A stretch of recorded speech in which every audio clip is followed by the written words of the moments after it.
بسم الله الرحمن الرحيم. وقال فرعون يا هامان ابن لي صرحا لعلي أبلغ أسباب السماوات فأطلع إلى إله موسى وإني لأظنه كاذبا وكذلك زين لفرعون سوء عمله وصد عن السبيل وما كيد فرعون إلا في تباب. അസ്സലാമു അലൈക്കും വറഹ്മത്തുള്ളാഹി വബറകാതുഹു. ഖുർആൻ പദം 1634 ദിവസത്തിലേക്ക് എല്ലാവരെയും ഹാർദമായി സ്വാഗതം ചെയ്യുന്നു. വിശുദ്ധ ഖുർആനിലെ 40-ാമത്തെ അധ്യായമായ സൂറത്തുൽ ഗാഫിറിലെ 36-37 ആയത്തുകളാണ് ഇന്ന് പഠന വിധേയമാക്കുന്നത്. ക്ലാസ് ആരംഭിക്കുന്നതിനായി ആദരണീയനായ ഡോക്ടർ A.I. വിലായത്തുള്ള സാഹിബിനെ ക്ഷണിക്കുന്നു. അസ്സലാമു അലൈക്കും വറഹ്മത്തുള്ളാഹി വബറകാതുഹു. أعوذ بالله من الشيطان الرجيم. بسم الله الرحمن الرحيم. وقال فرعون يا هامان ابن لي صرحا لعلي أبلغ أسباب السماوات فأطلع إلى إله موسى أسباب السماوات فأطلع إلى إله موسى وإني لأظنه كاذبا وكذلك زين لفرعون سوء عمله وصد عن السبيل وما كيد فرعون إلا في تباب. صدق الله العلي العظيم. സൂറത്ത് ഗാഫിറിലെ 36-37 ആയത്തുകളാണ് ഞാൻ നിങ്ങളെ കേൾപ്പിച്ചിട്ടുള്ളത്. ഫിറഔന്റെ സമൂഹത്തിൽപ്പെട്ട റജുലുൻ മുഅ്മിനായ ഒരാള് ഇടപെട്ട് സംസാരിച്ച കാര്യമാണ്. അതിന്റെ വിശദാംശങ്ങളാണ് കഴിഞ്ഞ ഏതാനും ദിവസങ്ങളായിട്ട് പഠന വിധേയമാക്കുന്ന ആയത്തുകളിലായി നമ്മൾ കാണുകയുണ്ടായത്. മൂസ അലൈഹിസ്സലാമിനെ അള്ളാഹു ഫിറഔന്റെയും ഹാമാന്റെയും ഹാറൂന്റെയും ഒക്കെ അടുക്കലേക്ക് ദൈവിക ദൗത്യം നിർവഹിക്കാൻ വേണ്ടി നിയോഗിച്ചയച്ച ആ ചരിത്ര സന്ദർഭത്തെയാണ് വിശുദ്ധ ഖുർആൻ സൂറത്ത് ഗാഫിറിൽ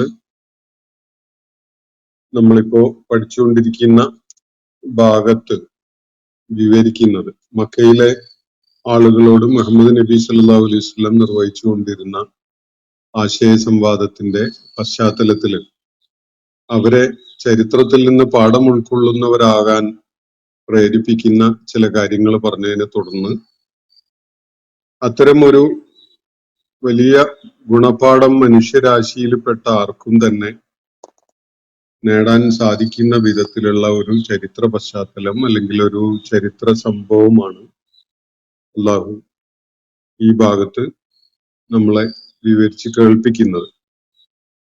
അതിന്റെ ഭാഗമായാണ് ഈ ഫിറഔന്റെ അടുക്കലേക്ക് മൂസ അലൈഹി ഇസ്ലാം നിയോഗിക്കപ്പെട്ട കാര്യങ്ങളൊക്കെ വിശദമാക്കപ്പെടുകയുണ്ടായത്. അങ്ങനെ മൂസ അലൈഹി ഇസ്ലാം വലിയ രാജ്യദ്രോഹിയായി, സമൂഹത്തിന് വലിയ ഭീഷണിയായി, അവിടുത്തെ സാമൂഹ്യ രാഷ്ട്രീയ ആധ്യാത്മിക സംവിധാനങ്ങളെയൊക്കെ തകിടം മറിക്കുന്ന ഒരാളായി ഫിറഔൻ മൂസ അലൈഹി ഇസ്ലാമിനെ പരാമർശിച്ചുകൊണ്ട് തന്റെ ആളുകളോട് പറയുകയും അയാള് രാജ്യത്തുണ്ടാക്കുന്ന സകല വിധത്തിലുള്ള ശല്യവും തീർത്തു കളയാൻ ഇനി എന്റെ മുന്നിൽ ഒരേ ഒരു വഴിയേ ഉള്ളൂ, അത് അവനെ കൊന്നുകളയുക എന്നതാണ് എന്ന വിധത്തിൽ സംസാരിക്കുകയും ചെയ്തപ്പോഴാണ് എന്നെ നിങ്ങൾ തടഞ്ഞു നിർത്തരുത്, ഞാൻ അയാളെ കൊന്നുകളയട്ടെ എന്ന വിധത്തിൽ സംസാരിച്ചപ്പോഴാണ് ഫിറഔന്റെ ആ സമൂഹത്തിൽപ്പെട്ട തന്നെ അവരുടെ തന്നെ കൂട്ടത്തിൽപ്പെട്ട വിശ്വാസം ഉൾക്കൊള്ളാൻ മനസ്സ് പാകപ്പെട്ടിട്ടുണ്ടായിരുന്ന ഒരാള് ഇടപെട്ട് സംസാരിക്കുകയുണ്ടായത്. ആ സംസാരം അതിന്റെ പല തലങ്ങളിലൂടെ കടന്നു പോകുന്നത് നമ്മൾ കാണുകയുണ്ടായി. ആ സംസാരം പുരോഗമിക്കുന്നതിനിടയിൽ ആ കാര്യങ്ങൾ, നിങ്ങൾ എന്തിന്റെ പേരിലാണ് ഇയാൾക്കെതിരുള്ള ഒരു നടപടിക്ക് തുനിയുന്നത്, എന്റെ റബ്ബ് ഏകനായ അള്ളാഹു ആണ് എന്ന് പറഞ്ഞതിന് അതിന്റെ പേരിലാണോ നിങ്ങൾ അയാളെ കൊന്നുകളയാൻ ആലോചിക്കുന്നത് തുടങ്ങിയിട്ടുള്ള ഒരു ന്യായാന്യായങ്ങള് വെളിപ്പെടുത്തുന്ന വിധത്തിലുള്ള ഒരു സംസാരമാണ് ആ റജുലുൻ മുഅ്മിൻ മിൻ ആലി ഫിറഔൻ എന്ന വിധത്തിൽ വിശുദ്ധ ഖുർആൻ ഇവിടെ വിവരിച്ചിട്ടുള്ള ആള് സംസാരിക്കുകയുണ്ടായത്.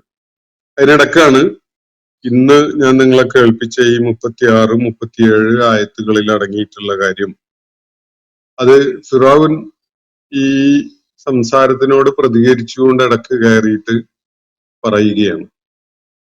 അതില് ഫിറഔന്റെ നിലപാട്, മനോഘടന, അയാള് മൂസ അലൈഹി ഇസ്ലാമിനോടും അദ്ദേഹം ഉയർത്തി കാണിച്ച ജീവിത ദർശനത്തോടും ആ ജീവിത ദർശനം ഉൾക്കൊള്ളുന്ന നിലപാട് സ്വീകരിച്ചുകൊണ്ട് മൂസ അലൈഹി ഇസ്ലാമിനെ പ്രതിരോധിക്കാൻ വേണ്ടി രംഗത്ത് വന്ന റജുലുൻ മുഅ്മിനും മിൻ ആലി ഫിറഔൻ, അദ്ദേഹത്തോടും ഒക്കെ ഫിറഔൻ എടുക്കുന്ന നിലപാടും അദ്ദേഹത്തിന്റെ ആറ്റിറ്റ്യൂഡും ഒക്കെ വ്യക്തമാക്കുന്ന ചില കാര്യങ്ങളാണ് ഫിറൗന്റെ ഈ സംസാരത്തിൽ നിന്ന് വെളിപ്പെടുന്നത്. 36, 37 ആയത്തുകളാണ് നമ്മൾ ഇന്ന് പഠന വിധേയമാക്കുന്നത്. ഈ 2 ആയത്തുകളാണ് ഈ ഫിറൗന്റെ ഇവയോടുള്ള നിലപാട് എന്താണ് എന്നത് വ്യക്തമാക്കുന്നത് എന്നത് കാണാൻ സാധിക്കും. വഖാല ഫിറൗനു യാ ഹാമാൻ ഇബ്നി ലീ സർഹൻ ലഅല്ലി അബ്ലുഗുൽ അസ്ബാബ്. ഫിറൗൻ സംസാരിക്കുകയാണ്, ഹാമാനെ വിളിച്ചുകൊണ്ടാണ്. ഹാമാൻ ഫിറൗന്റെ വളരെ ഉയർന്ന ഒരു ഉദ്യോഗസ്ഥൻ, അല്ലെങ്കിൽ ഫിറൗന്റെ ഒരു മന്ത്രി എന്നൊക്കെ നിലക്കാണ് വിവരിക്കപ്പെടുന്നത്.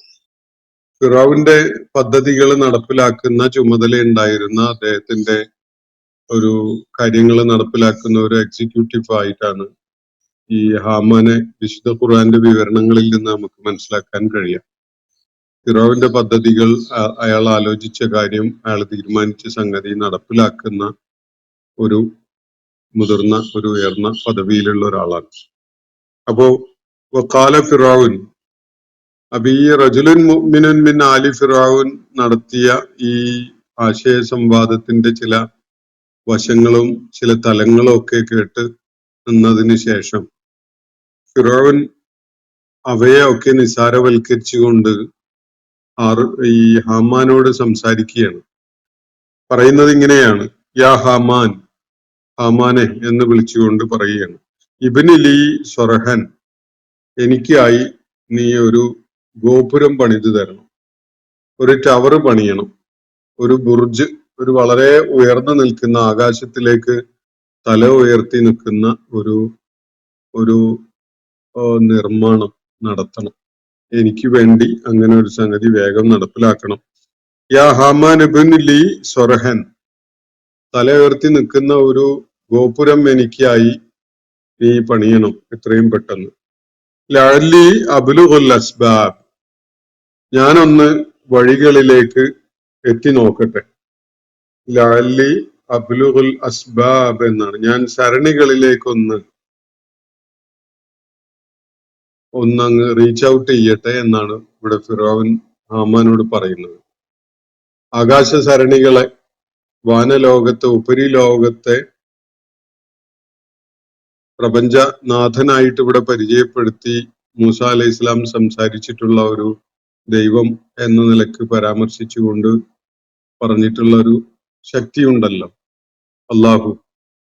ആ അള്ളാഹുവിനെ ആക്സസ് ചെയ്യുന്ന വിധത്തിൽ, അവനെ റീച്ച് ഔട്ട് ചെയ്യുന്ന വിധത്തില് അങ്ങോട്ടുള്ള വഴികളിലേക്ക് ഞാനൊന്ന് എത്തി നോക്കട്ടെ എന്നാണ് ഫിറഔൻ ഇവിടെ ഹാമാനോട് പറയുന്നത്. വളരെ പൊക്കമുള്ള ഒരു കെട്ടിടം ഉണ്ടാക്കി തരണം, ഒരു ഗോപുരം ഉണ്ടാക്കി തരണം, എന്നിട്ട് അതിന്റെ മുകളിൽ കയറിയിട്ട് ഞാനൊന്ന് ആകാശപാതകളിലേക്കൊന്ന് നോക്കട്ടെ, ആകാശ സരണികളിലേക്കൊന്ന് നോക്കട്ടെ. എന്തിനാണത്? ലഅല്ലി അബ്ലുഗുൽ അസ്ബാബ്, ഇതാണ് പറയുന്നത്. അബ്ലുഗുൽ അസ്ബാബ് എന്ന് പറഞ്ഞാൽ, അബ്ലുഗു എന്ന് പറഞ്ഞാൽ ഞാനൊന്ന് എത്തട്ടെ എന്നാണ്. അസ്ബാബ്, അസ്ബാബ് എന്നതിന് പല അർത്ഥതലങ്ങളും ഉണ്ട്. സബബ് എന്നതിന്റെ ബഹുവചനാണ് അസ്ബാബ്. അത് സബീൽ, ത്വരീഖ് എന്നൊക്കെയുള്ള അർത്ഥത്തില് അത് മനസ്സിലാക്കപ്പെടുന്നുണ്ട്. അത് വസായില്, അതുപോലെ ഹബ്ല്, തൗസീൽ പോലെയുള്ള അറബി വാക്കുകൾ ആണ് ഇതിന് പര്യായമായിട്ട് നൽകപ്പെട്ട് കാണുക. സൂറത്തുൽ കഹ്ഫില് ഒരിടത്ത് ഫഅത്ബഅ സബബ എന്ന് പറയുന്ന കാണാം. ദുൽഖർനൈനെ പരാമർശിച്ചുകൊണ്ടുള്ള അദ്ദേഹത്തിന്റെ യാത്രകളെ സൂചിപ്പിക്കുന്ന ഒരു വിവരണത്തിന്റെ ഭാഗമായിട്ടാണ് അതെന്നാണ് എൻ്റെ ഓർമ്മ. അദ്ദേഹം ഒരു വഴി പിന്തുടർന്നു പോയി, അല്ലെങ്കിൽ ഒരു ദിശയിലേക്ക് സഞ്ചരിച്ചു എന്നത് സൂചിപ്പിക്കാനാണ്. സബബ് എന്നത് അവിടെ സബീൽ, ത്വരീഖ് എന്നൊക്കെയുള്ള അർത്ഥത്തിലാണ് സൂറത്തുൽ കഹ്ഫിൽ ഉപയോഗിച്ച് കാണുക. ഒരു സമാനതയുള്ള അർത്ഥത്തിലാണ് ഇവിടെ അതിന്റെ ബഹുവചനം. ലഅല്ലി അബ്ലുഗുൽ അസ്ബാബ്, ഞാൻ സരണികളിലേക്ക് അല്ലെങ്കിൽ വിവിധ പാതകളിലേക്കൊന്ന് എത്തി നോക്കട്ടെ എന്നാണ് ഇവിടെ ഫിറഔൻ ഹാമാനോട് പറയുന്നത്. ഭൂമിയിൽ നിന്നുകൊണ്ട് വാനലോകത്തെ, ഉപരിലോകത്തെ സഞ്ചാരപഥങ്ങളൊന്നും അറിയാൻ കഴിയുന്നില്ല. ഉപരിലോകത്തേക്ക് അങ്ങനെ എത്തിപ്പെടാവുന്ന വിധത്തിലുള്ള സരണികൾ വാനലോകത്തുണ്ടെങ്കിൽ വളരെ പൊക്കമുള്ള ഒരു കെട്ടിടം, ഒരു ഗോപുരം പണിതാൽ അതിന്റെ മുകളിൽ കയറി നിന്ന് മേലോട്ട് നോക്കിയാൽ ആ വാനലോകത്തെ, ഉപരിലോകത്തെ സഞ്ചാരപാതകള് കാണാൻ കഴിഞ്ഞേക്കും എന്ന ഒരു ബേസിക് പ്രിസംഷനിൽ നിന്നുകൊണ്ടാണ് ഈ ഫിറഔൻ ഹാമാനോട് ഈ കാര്യം പറയുന്നത്. അത് പറയുമ്പോൾ തന്നെ അതിന്റെ അർത്ഥശൂന്യത അല്ലെങ്കിൽ അതിന്റെ മൗഢ്യതയൊക്കെ പറയുന്ന ആൾക്കും കേൾക്കുന്ന എല്ലാവർക്കും ബോധ്യപ്പെടുന്നുണ്ടാവും. പക്ഷെ അത് പ്രത്യക്ഷത്തിൽ തന്നെ മൂസ അലൈഹിസ്സലാമിന്റെ ദൈവസങ്കല്പത്തെ പരിഹസിക്കലും പുച്ഛിക്കലുമാണ് എന്നത് മനസ്സിലാക്കാൻ യാതൊരു പ്രയാസമില്ല. ഈ പ്രപഞ്ച സാകല്യത്തിന് സകലതിനെയും നിയന്ത്രിക്കുന്ന അത്യുന്നതനായ ഒരു ദൈവമുണ്ട്, ഒരു പ്രപഞ്ചനാഥനുണ്ട് എന്ന കാര്യം പറഞ്ഞുകൊണ്ടിരുന്ന മൂസ അലൈഹിസ്സലാമിനെ പരിഹസിക്കുന്ന വിധത്തിലാണ് ഇങ്ങനെ ഒരു പ്രതികരണം ഫിറഔൻ നടത്തുന്നത് എന്നത് കാണാൻ സാധിക്കും. അപ്പോ ഹാമാനെ, നീ എനിക്കായിട്ട് ഒരു സർഹ് പണിയുക, ഒരു ഗോപുരം പണിയുക, ഒരു വളരെ ഉയർന്ന തലയെടുപ്പോടുകൂടി നിൽക്കുന്ന ഒരു കെട്ടിടം പണിയുക. ലഅല്ലി അബ്ലുഗുൽ അസ്ബാബ്, വാനലോകത്തിലെ, ഉപരിലോകത്തിലെ സഞ്ചാരപഥങ്ങളെ ഞാനൊന്ന് എത്തിപ്പിടിക്കട്ടെ. അങ്ങോട്ട് എത്തിപ്പിടിക്കാൻ പറ്റിയ പിന്നെ അതിന്റെ മുകളിലോട്ടുള്ള കാര്യങ്ങളൊക്കെ എനിക്ക് അറിയാനോ അല്ലെങ്കിൽ പോയി കാണാനോ ഒക്കെ പറ്റിയെന്ന് വരും എന്നൊരു വേണമെങ്കിൽ ഇതിനോട് ചേർത്ത് മനസ്സിലാക്കാം. അങ്ങനെയുള്ള ഒരു മനോഗതം ഈ സംസാരിക്കുന്ന ആള് പ്രകടിപ്പിക്കുന്നുണ്ട് എന്ന്. അപ്പൊ ഞാന് ലഅല്ലി അബ്ലുഗുൽ അസ്ബാബ്, ഞാൻ അസ്ബാബുകളിലേക്ക്, വാനലോക സരണികളിലേക്ക് അല്ലെങ്കിൽ ഉപരിലോക സഞ്ചാര പദങ്ങളിലേക്കൊന്ന് എത്തിപ്പിടിക്കട്ടെ, എത്തി നോക്കട്ടെ.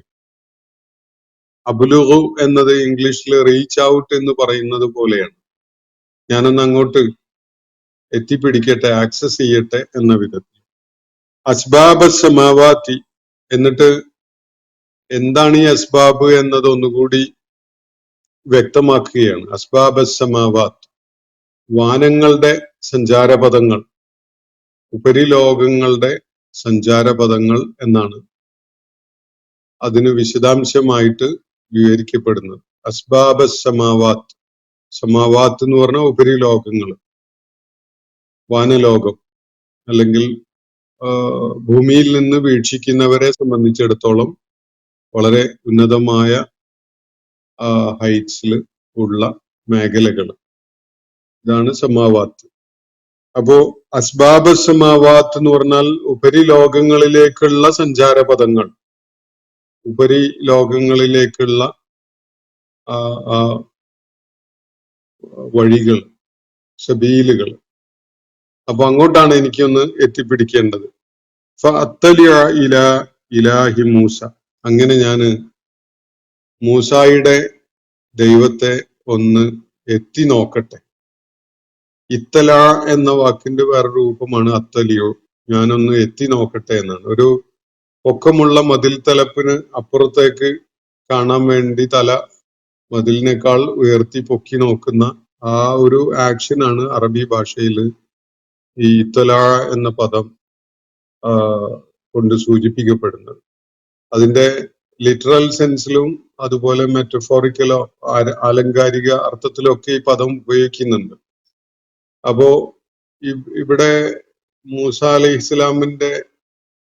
ഇസ്ലാം പരിചയപ്പെടുത്തിയ ദൈവത്തെ ഫിറൗൻ മനസ്സിലാക്കിയിരിക്കുന്ന വാനലോകത്ത് അത്യുന്നതനായ ദൈവം എന്നൊക്കെയുള്ള നിലക്ക് അതിനെ ഉൾക്കൊണ്ടുകൊണ്ട് നല്ല പൊക്കമുള്ള ഒരു സ്വർഗ്, ഒരു ടവർ പണിത് അതിന്റെ മുകളിൽ കയറി അവിടുന്ന് ഉപരിലോകത്തേക്കൊന്ന് എത്തി നോക്കിയാൽ മൂസായുടെ ഇലാഹിനെ കാണാൻ പറ്റിയെങ്കിലോ എന്നൊക്കെയുള്ള നിലക്കാണ് ഈ സംസാരം. ഫിറൗൻ അതിന്റെ അപഹാസ്യത ചൂണ്ടിക്കാണിക്കുക, എത്ര ഫൂളിഷാണ് മൂസ പറഞ്ഞുകൊണ്ടിരിക്കുന്നത് എന്നത് വരുത്തി തീർക്കാനും ഒരു ശ്രമം അതിലുണ്ട്. അതിനെ പരിഹസിക്കലുണ്ട്. അതെത്ര മൂഢമാണ്, അർത്ഥശൂന്യമാണ്, എത്ര അയുക്തികമാണ് എന്നതൊക്കെ സൂചിപ്പിക്കലും ഈ വാക്കുകളുടെ ഒരു ധർമ്മമായിട്ട് നമുക്ക് കാണാൻ കഴിയും. അപ്പോ അസ്ബാബ സമാവാതി, ആകാശലോകത്തിന്റെ വാനലോകത്തിന്റെ ഉപരിലോകത്തിന്റെ സഞ്ചാരപഥങ്ങളെ, സരണികളെ, വഴിത്താരകളെ ഞാനൊന്ന് എത്തിപ്പിടിക്കട്ടെ. എന്നിട്ട് ഇലാഹി മൂസ, ഞാൻ എന്നിട്ട് മൂസായുടെ ദൈവത്തിലേക്കൊന്ന് എത്തി നോക്കട്ടെ. ഇതാണ് ഫിറോൻ പറയുന്നത്. മൂസ പറയുന്നത് നേരാണോ എന്ന് ഞാനൊന്ന് നോക്കി കാണട്ടെ എന്നത്. വൈന്നീല അലുന്നുഹു കാദിബ, എന്നിട്ട് അതിനോട് ചേർത്ത് ഫിറോൻ പറയുന്നത് ഞാൻ കരുതുന്നത് മൂസ പൊള്ളു പറയുകയാണ് എന്നാണ്. വഇന്നീല അലുന്നുഹു, ഞാൻ ഊഹിക്കുന്നത്, ഞാൻ കരുതുന്നത്, മൂസായെ കുറിച്ച് കരുതുന്നത് കാദിബ, മൂസ കള്ളം പറയുന്നവനാണ് എന്നാണ്. മൂസ പറഞ്ഞുകൊണ്ടിരുന്ന നമ്മളോട് അത്യുന്നതങ്ങളിലെ സകലതിനെയും നിയന്ത്രിക്കുന്നവനായ ദൈവത്തെ കുറിച്ച് പറഞ്ഞത് കള്ളമാണ് എന്നാണ് ഞാൻ കരുതുന്നത്. കാരണം വലിയൊരു ഗോപുരം പണിതിട്ട് അതിന്റെ മുകളിൽ കയറി എത്തി നോക്കിയാൽ പോലും കാണാൻ കഴിയുന്നില്ലെങ്കിൽ അതിന്റെ അർത്ഥം അങ്ങനെ ഒരു ദൈവം ഇല്ല എന്നാണല്ലോ. അതുകൊണ്ട് മൂസ പറയുന്നത് കള്ളമാണ് എന്നതാണ് എന്റെ ധാരണ. അതൊന്ന് ഉറപ്പുവരുത്താൻ വേണ്ടി ഹാമാൻ ഒരു നല്ല പൊക്കമുള്ള കെട്ടിടം ഉണ്ടാക്കി, ഞാൻ അതിന്റെ മുകളിലൊന്ന് കയറിയിട്ടൊന്ന് മേലോട്ട് എത്തി നോക്കട്ടെ, മൂസ പറയുന്ന വല്ല ദൈവവും അവിടെ എങ്ങാനും ഉണ്ടോ എന്ന്. ഇതാണ് വളരെ നിസ്സാരമായ വിധത്തില്, വളരെ നിസ്സംഗതയോടെ, വളരെ ട്രിവിയലായ വിധത്തില് ഫിറൗൻ മൂസ അലൈഹിസ്സലാം പരാമർശിച്ച കാര്യങ്ങളെ സൂചിപ്പിച്ചുകൊണ്ട് പറയുന്നത്. വഇന്നീല അലുന്നുഹു കാദിബ, അപ്പൊ മൂസ അലൈഹിസ്സലാം പറഞ്ഞിട്ടുള്ള കാര്യങ്ങൾ കളവാണ് എന്നത് വളരെ എളുപ്പത്തിൽ ഞാനിത് ഇപ്പോ അങ്ങ് തെളിയിച്ചു തരാം എന്ന നിലക്കാണ് ഫിറൗൻ ഇവിടെ ഹാമാനെ വിളിച്ച് പറയുന്നത്. മൂസ പറഞ്ഞ ഒരു ദൈവം ഉണ്ടെങ്കിൽ അത് ഞാൻ ഇപ്പൊ കാണിച്ചു തരട്ടോ, അങ്ങനെ ഒരു ദൈവം ഉണ്ടെങ്കിൽ എന്ന വിധത്തിലാണ് ഈ സംസാരത്തിന്റെ ധ്വനി അല്ലെങ്കിൽ സ്വരം. അപ്പോ വൈന്നീല അലുന്നുഹു കാദിബ, അങ്ങനെ വലിയ ഗോപുരം പണിത് അതിന്റെ മുകളിൽ കയറി മേലോട്ട് എത്തി നോക്കിയാൽ കാണുന്ന അത്രയും എളുപ്പത്തിലുള്ള ഒരു പരിപാടിയാണ് ഈ ദൈവത്തെ ദർശിക്കുക എന്നത് എന്ന നിലക്കൊന്നും മൂസ അലൈഹിസ്സലാം അല്ലെങ്കിൽ ഏതെങ്കിലും ദൈവിക പ്രവാചകന്മാർ പരിചയപ്പെടുത്തുന്നില്ല. ഇത് ഫിറൗന്റെ ഒരു മാനസികോല്ലാസത്തിന് വേണ്ടിയുള്ള ഒരു സംസാരം മാത്രമാണ്. മൂസ അലൈഹിസ്സലാം ആ സമൂഹത്തിന്റെ പൊതുജനമധ്യത്തിൽ വെച്ചുകൊണ്ടാണ് ഈ ഫിറൗനെയും ഫിറൗനെ പിന്തുണച്ചുകൊണ്ട് ഇരുന്ന ആളുകളെയും ഒക്കെ വിസ്മയിപ്പിക്കുകയും അവരെ പരാജയബോധം അവരിൽ ഉണ്ടാക്കുകയും ചെയ്യുന്ന വിധത്തിൽ ചില മുഅ്ജിസത്തുകൾ കാണിക്കുകയുണ്ടായത്. അപ്പൊ അങ്ങനെ ഒരു സന്ദർഭത്തില് അതിനെ നിഷ്പ്രഭമാക്കുന്ന വിധത്തിലുള്ള എന്തെങ്കിലും ഒരു നടപടി ചെയ്തുകൊണ്ട് തന്റെ മുഖം രക്ഷിക്കുക എന്നൊരു താല്പര്യം അതിൽ അടങ്ങിയിട്ടുണ്ട്. അതോടൊപ്പം പാമരങ്ങളായ ആളുകളെ മൂസ അലൈഹി ഇസ്ലാം പറയുന്നത് അബദ്ധമാണ് എന്നത് ഞാൻ തെളിയിച്ചു എന്ന് അവരെ കൊണ്ട് പറയിപ്പിക്കാനും അവരെ ബോധ്യപ്പെടുത്തി എന്ന് വരുത്താനും ഒക്കെയാണ് ഫിറൗന്റെ ഈ ശ്രമം എന്നത് കാണാൻ കഴിയും. അപ്പോ ഇന്നീല അലുന്നുഹു കാദിബ എന്നാണ് ഇവിടെ ഫിറൗൻ മൂസ അലൈഹി ഇസ്ലാം പറഞ്ഞുകൊണ്ടിരുന്ന കാര്യത്തിനെ കുറിച്ച് പരാമർശിച്ചുകൊണ്ട് പറയുന്നത്. മൂസ പൊള്ളു പറയുകയാണ് എന്നതാണ് എന്റെ ഊഹം.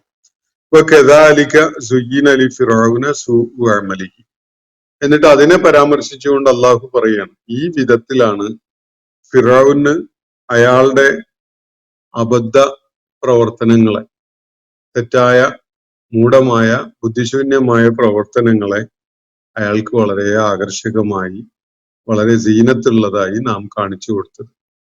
അങ്ങനെയാണല്ലോ മനുഷ്യൻ വലിയ ബുദ്ധിരാക്ഷസന്മാരൊക്കെ ആയിട്ട് അറിയപ്പെടുന്നവരായിരിക്കും. പക്ഷേ വളരെ നിർണായകമായ ചില വിഷയങ്ങളിൽ ഡിസോണസ്റ്റ് ആയിട്ട് അവർ പെരുമാറുമ്പോൾ അവരുടെ വായിൽ നിന്ന് ഒരു പക്ഷേ ഭൂമുഖത്ത് ഏറ്റവും വലിയ വിഡ്ഢികൾ പോലും പറയാൻ മടിക്കുന്ന കാര്യങ്ങളൊക്കെ അവരുടെ വായിലൂടെ വരും. ഇവിടെ ഫിറൗനെ കൊണ്ട് അള്ളാഹു അയാളുടെ ധിക്കാര മനസ്ഥിതി കാരണമായി, സത്യസന്ധതയില്ലായ്മ കാരണമായി, അയാൾ കാണിച്ചുകൊണ്ടിരുന്ന ലുൽമ കാരണമായി മൂസ അലൈഹി ഇസ്ലാമുമായുള്ള ജിദാലിന്റെ ഈ പശ്ചാത്തലത്തില് വളരെ ഫൂളിഷായ ഒരു കാര്യം അയാളെ കൊണ്ട് അള്ളാഹു പറയിപ്പിച്ചിരിക്കുകയാണ്. അപ്പൊ അള്ളാഹു അതിനെ പരാമർശിച്ചുകൊണ്ട് പറയുന്നത് ഫിറൗന, ഈ വിധത്തിൽ ഫിറൗന് നാം വളരെ ആകർഷകമായി കാണിച്ചു കൊടുത്തിരിക്കുന്നു. സൂഉ അമലിഹി, അയാൾ ചെയ്യുന്ന ഓരോ പൊട്ടത്തരങ്ങൾ, അയാൾ ചെയ്യുന്ന ഓരോ മൂഢമായ പ്രവർത്തനങ്ങളെ ഗംഭീരമായ സംഗതിയാണ് എന്ന വിധത്തില് അയാൾക്ക് ആകർഷകമായി കാണിച്ചു കൊടുത്തിരിക്കുകയാണ്. അതുകൊണ്ടാണല്ലോ ഇങ്ങനത്തെ ഭൂലോക വിഡ്ഢിത്തം ചെയ്യാൻ അയാള് മുതിരുന്നത്, ഹാമാനെ അതിന് ചട്ടം കെട്ടുന്നതൊക്കെ. അപ്പൊ ഇതാണ് കാര്യം. ആളുകള് അവര് നല്ല ബുദ്ധി വൈഭവമുള്ള ആളുകളാവും, വളരെ കരുത്തന്മാരാവും, വലിയ സ്വാധീനമുള്ള ആളുകളൊക്കെ ആയിരിക്കും. പക്ഷെ നിർണായകമായ ഘട്ടങ്ങളിൽ സത്യസന്ധതയില്ലാത്ത നിലപാട് സ്വീകരിക്കുമ്പോൾ അവർക്ക് അള്ളാഹു സുബ്ഹാനഹു വ തആല ഒരു എട്ടിന്റെ പണി കൊടുക്കും. അതെന്താണെന്ന് വെച്ചാൽ അവർ ഏതൊരു സംഗതിയുടെ പേരിലാണോ മികവുറ്റവരായി അറിയപ്പെട്ടിരുന്നത് ആ തലത്തിൽ തന്നെ അവരൊന്നുമല്ല എന്നത് അവർക്ക് പ്രൂവ് ചെയ്ത് കൊടുക്കുക എന്നത് കൂടി അതിന്റെ ഒരു താല്പര്യമാണ് എന്നത് കാണാൻ കഴിയും. വലിയ വലിയ ബുദ്ധിരാക്ഷസന്മാര് ജീവിതത്തിൽ ഇങ്ങനെയുള്ള ചില വളരെ മൂഢമായ കാര്യങ്ങൾ ചെയ്തുകൊണ്ട് ചരിത്രത്തിൽ ഇടം പിടിച്ചത് നമുക്ക് ധാരാളം കാണാൻ സാധിക്കും. വളരെ പ്രഗത്ഭരായ ആളുകളെ കുറിച്ചുള്ള ആ നിലക്ക് എന്തുകൊണ്ട് അവർ ഇത്രയും ബുദ്ധിയും കഴിവും വൈഭവവും ഒക്കെ ദൈവികമായി നൽകപ്പെട്ടിട്ടും അവര് ജീവിത യാഥാർത്ഥ്യം കണ്ടെത്താൻ സാധിക്കാത്ത ദൗർഭാഗ്യവാന്മാരായിട്ട് ഒടുങ്ങിപ്പോയി എന്നത് നമ്മൾ പലപ്പോഴും ആലോചിക്കുന്ന ഒരു വിഷയമാണല്ലോ. വളരെ പ്രഗത്ഭരായ നൊബേൽ ലോറിയറ്റ്സ് ഒക്കെ ഒരു അടയാളപ്പെടുത്തലാണെന്ന് വെക്കുക, നൊബേൽ സമ്മാനം കിട്ടുക എന്നുള്ളതൊക്കെ. അങ്ങനെയുള്ള ആളുകൾ പോലും പലപ്പോഴും വളരെ സത്യസന്ധത ഇല്ലാത്ത വിധത്തില് നിലപാടുകൾ സ്വീകരിക്കുന്നവരായിട്ട് ചിലപ്പോൾ നമുക്ക് കാണാൻ സാധിക്കും. അത് കാരണമായിട്ട് അവര് വളരെ ഫൂളിഷായ ചില കാര്യങ്ങളൊക്കെ അവരുടെ നാവിലൂടെ അവരുടെ വായിലൂടെ ഉരുവിട്ട് വരുന്നത് നമുക്ക് കേൾക്കാനും അവസരം ഉണ്ടാവും. ഇവിടെ ഫിറൗൻ പല നിലക്കും മികവുണ്ടായിരുന്ന, കഴിവുണ്ടായിരുന്ന, വലിയ പ്രാഗൽഭ്യമുണ്ടായിരുന്ന ആള് തന്നെയാണ്. പക്ഷെ മൂസ അലൈഹി ഇസ്ലാമിനോടുള്ള സംവാദത്തില് അയാള് സത്യസന്ധതയോട് വിട പറയുകയാണ്. പിന്നീട് ഉണ്ടാവുന്നത് തുടർന്നുള്ള നടപടികളില് അയാള് വലിയ വിഡ്ഢിത്തം പറയുന്നത് ജനങ്ങളൊക്കെ കേൾക്കേണ്ടി വരുന്നു എന്നതാണ്. അതിന് കാരണം അള്ളാഹുവിടെ വ്യക്തമാക്കുന്നത്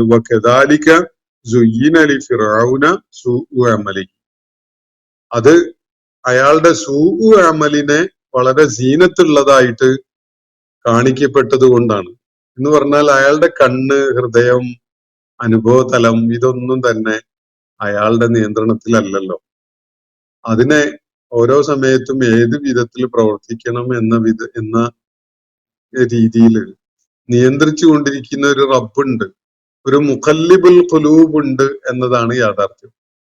അപ്പൊ വലിയ ബുദ്ധിപരമായ സർഗാത്മകമായ വൈഭവങ്ങളുടെ പേരിലൊക്കെ അറിയപ്പെടുന്ന ആളാണെങ്കിൽ പോലും ഒരു മൊമെന്റില് അല്ലെങ്കിൽ ഒരു ഫ്രാക്ഷൻ ഓഫ് എ സെക്കൻഡില് ആ സർഗപ്രതിഭ അതിന്റെ ഫുൾ എക്സ്പ്രഷനിൽ വരാതിരിക്കുന്ന അവസ്ഥ സൃഷ്ടിക്കുക എന്നത് പലപ്പോഴും ഉണ്ടാവാറുണ്ട്. അത് ആളുകൾക്ക് യാഥാർത്ഥ്യ ബോധമുള്ളവരാകുന്നതിന് വേണ്ടിയുള്ള ചില ദൈവിക നടപടി കൂടിയാണ് എന്നത് കാണാൻ സാധിക്കും. ഇവിടെ ഫിറൗന്റെ കാര്യത്തില് അയാൾ ചെയ്ത സൂഉ അമല്, അയാൾ ചെയ്ത ഏറ്റവും മൂഢമായ, ഏറ്റവും വിഡ്ഢിത്തപരമായ ഒരു പ്രവർത്തനം, അതിനെ വളരെ കമനീയമായി, ആകർഷകമായി, വളരെ വലിയ സംഭവമായി ഒക്കെ അയാൾക്ക് കാണിക്കപ്പെട്ടിരിക്കുകയാണ്. പഴയ ഒരു രാജാവിന്റെ കഥ നമ്മളൊക്കെ ഓർക്കുന്നുണ്ടാകും. ഒരു വളരെ നേർത്ത വസ്ത്രം വേണം എന്ന് പറഞ്ഞുകൊണ്ട് നെയ്ത്തുകാരനെ നിർബന്ധിച്ചുകൊണ്ടിരിക്കുകയാണ്. എത്ര വസ്ത്രം ഉണ്ടാക്കി കൊണ്ടു കൊടുത്താലും അത് കട്ടി അധികമാണ്, ഇത്രയും പരുത്തതായ വസ്ത്രം അല്ല എനിക്ക് വേണ്ടത്, വളരെ നേർത്ത തൊലിയുടെ മിനുസമുള്ള വസ്ത്രം വേണമെന്ന് വാശി പിടിച്ച രാജാവിന് പിന്നെ നെയ്ത്തുകാരൻ കൊണ്ടുപോയി അണിയിച്ചു കൊടുക്കുന്ന ഒരു വസ്ത്രം വളരെ നേർത്തതാണ്, അതുകൊണ്ട് തൊട്ടാൽ പോലും അറിയില്ല എന്ന വിധത്തിൽ അണിയിച്ചു കൊടുക്കുകയാണ്. അപ്പൊ സദസ്സൊക്കെ ആ വസ്ത്രത്തിന്റെ നേർമ, മിനുസം ഒക്കെ പരിഗണിച്ചുകൊണ്ട് രാജാവിനെ വളരെയേറെ പുകഴ്ത്തുകയും വാഴ്ത്തുകയും ഒക്കെ ചെയ്ത് കൈയടിച്ച് പ്രോത്സാഹിപ്പിക്കുകയും ചെയ്യുന്നുണ്ട്. പക്ഷെ ഒരു പിഞ്ചു കുട്ടിയാണ് രംഗത്തേക്ക് കടന്നു വന്നിട്ട് ഇതെന്താ രാജാവ് ഒന്നും ഉടുക്കാതെ ഇരിക്കുന്നത് എന്ന് വിളിച്ചു പറയണത്. കാരണം നെയ്ത്തുകാരൻ ഗതികെട്ട് നേർത്ത വസ്ത്രം ഉണ്ടാക്കി അയാള് ക്ഷീണിച്ച് കുഴങ്ങി അവസാനം ഒന്നും ഉണ്ടാക്കാതെ രാജാവിനെ വളരെ നേർത്ത തൊലി പോലെ മിനുസുള്ള ഒരു വസ്ത്രമാണ് എന്ന് പറഞ്ഞുകൊണ്ട് അണിയിച്ചു എന്ന് കാണിച്ചു കൊടുക്കുക മാത്രമാണ് ചെയ്യുന്നത്. അവസാനം വസ്ത്രമൊന്നും മേലിടാൻ കൊണ്ടുവന്നിട്ടുണ്ടായിരുന്നില്ല. ഈ സത്യം പക്ഷെ വളരെ നിഷ്കളങ്കനായ ഒരു ബാലൻ, കുട്ടികൾ കൊള്ളു പറയില്ലല്ലോ, അതുകൊണ്ട് അങ്ങനെയാണ് ആ കുട്ടി വിളിച്ചു പറയുകയാണ് ഈ സംഭവം. ഇതുപോലെയൊക്കെയുള്ള ഒരു സംഗതി ഫിറോവിന്റെ കാര്യത്തിലും സംഭവിക്കുകയാണ്. ഫിറോൻ മൂസ അലൈഹി ഇസ്ലാമിനെ അള്ളാഹു അദ്ദേഹത്തിന് നൽകിയിട്ടുള്ള മുഅ്ജിസത്ത് വലിയ മാന്ത്രിക പ്രവർത്തനമാണ് അല്ലെങ്കിൽ ഇന്ദ്രജാലമാണ് എന്നതൊക്കെ തെളിയിക്കാൻ വേണ്ടി സാഹിറുകളൊക്കെ വിളിച്ചു കൂട്ടി ജനങ്ങളുടെ അടുക്കല് പൊതു ജനമധ്യത്തിൽ വെച്ചിട്ട് മൂസ അലൈഹി ഇസ്ലാമിനെ വെല്ലുവിളിക്കുന്ന വിധത്തിൽ മത്സരമൊക്കെ നടത്തിയല്ലോ. അപ്പൊ ഇങ്ങനെയൊക്കെയുള്ള സംഗതികള് ഇതൊക്കെ പിന്നിട്ട് വന്ന് അവസാനം ഇവിടെ ഒരു വലിയ ഗോപുരം പണിത് കൊടുത്ത് താൻ അതിന്റെ മുകളിൽ കയറിയിട്ട് മേലോട്ടൊന്ന് എത്തി നോക്കി മൂസായുടെ ദൈവത്തെ അവിടെ എവിടെങ്കിലും കാണുന്നുണ്ടോ എന്ന് ഞാനൊന്ന് നോക്കട്ടെ എന്ന് പറയുന്ന ഒരു തലത്തോളം ഈ ഫിറോവിന്റെ ചിന്തയും അല്ലെങ്കിൽ സംസാരവും ഒക്കെ വളരെ അയാൾക്ക് വളരെ ആകർഷകമായി തോന്നുമെങ്കിലും അത് സൂഉ അമലായ ഒരു സംഗതി മാത്രമായി, വളരെ സൂഉ അമൽ എന്ന് പറഞ്ഞ തിന്മ മാത്രമല്ല, അബദ്ധം കൂടിയാണ്. അപ്പൊ ആ വിധത്തിലുള്ള വളരെ അബദ്ധജടിലമായ അയാളുടെ പ്രവർത്തനങ്ങളെ അയാൾക്ക് അള്ളാഹു വളരെ ആകർഷകമായി കാണിച്ചു കൊടുത്തു എന്നാണ് ഇവിടെ സൂചിപ്പിക്കുന്നത്. എന്നിട്ട് അതിന്റെ ഫലം എന്താണ്? വസുദ്ദ അനിസ് സബീൽ. അയാൾ അസ്ബാബുകളും സുബുലുകളും ഒക്കെ കാണാൻ വേണ്ടിയാണല്ലോ ശ്രമിച്ചിരുന്നത് അള്ളാഹുവിലേക്കുള്ള. എന്നിട്ട് ഈ വക വിഡ്ഢിത്തം ചെയ്തുകൊണ്ട് അത് വളരെ ആകർഷകമായിട്ട് അയാൾക്ക് തോന്നിക്കപ്പെട്ടതും കാരണമായി ഉണ്ടായത് വസുദ്ദ അനിസ് സബീൽ. അയാൾ ശരിയായ വഴിയിൽ നിന്ന്, അള്ളാഹുവിലേക്കുള്ള ശരിയായ മാർഗത്തിൽ നിന്ന് തടയപ്പെടുകയാണ് ഉണ്ടായത്. വസുദ്ദ അനിസ് സബീൽ, സത്യമാർഗത്തിൽ നിന്ന്, ദൈവിക മാർഗത്തിൽ നിന്ന്, ശരിയായ ദൈവദർശനം അനുഭവിക്കാൻ സാധിക്കുന്ന സരണിയിൽ നിന്ന് അയാൾ തടയപ്പെട്ടു. ഇതാണ് അതിന്റെ ആത്യന്തിക ഫലമായിട്ട് ഉണ്ടായത്.